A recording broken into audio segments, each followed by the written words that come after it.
Here's number 18, and the directions are pretty sparse. Simplify the expression. And we have the same exact expression here from the MPE2 test, and it says simplify the expression and then write your answer using positive rational exponents. So that's a little bit more clear, and it makes sense that probably the same people wrote the two tests and they're looking for the same thing. So to start simplifying this, I'm going to write my radical expressions with fraction or rational notation. So that's 2 to the, and there's a 2 index here that we don't write. When I go to my fractional notation or rational exponent notation, the 2 is the denominator of the fraction or ratio, and this exponent is the numerator.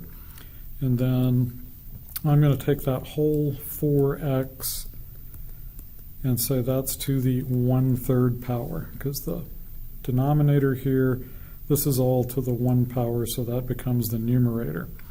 So to get this up into the numerator, I change the sign on the fraction. So that's 2 times x to the negative 5/2. And then I'm going to distribute the 1/3 inside this parentheses, but I'm also going to say that 4 is 2 squared, and that's to the 1/3 power, then times x to the 1/3 power. So I can say that this is 2 to the 3/3, because it's 2 to the 1 power, times 2 to the 2/3, and then times x.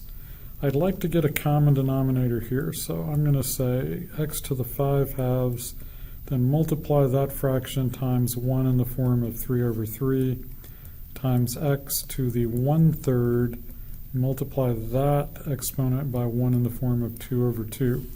So that's going to give me 2 to the 5/3 power times x to the negative 15/6 times x to the 2/6 power. So we can add these two exponents. This should be a 3 down here.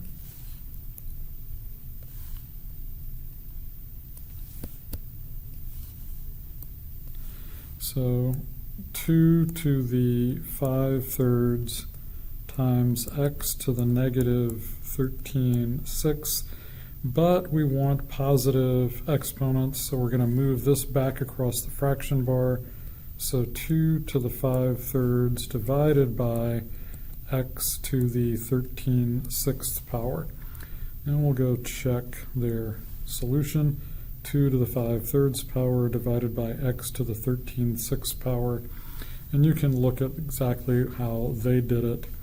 And that concludes this video.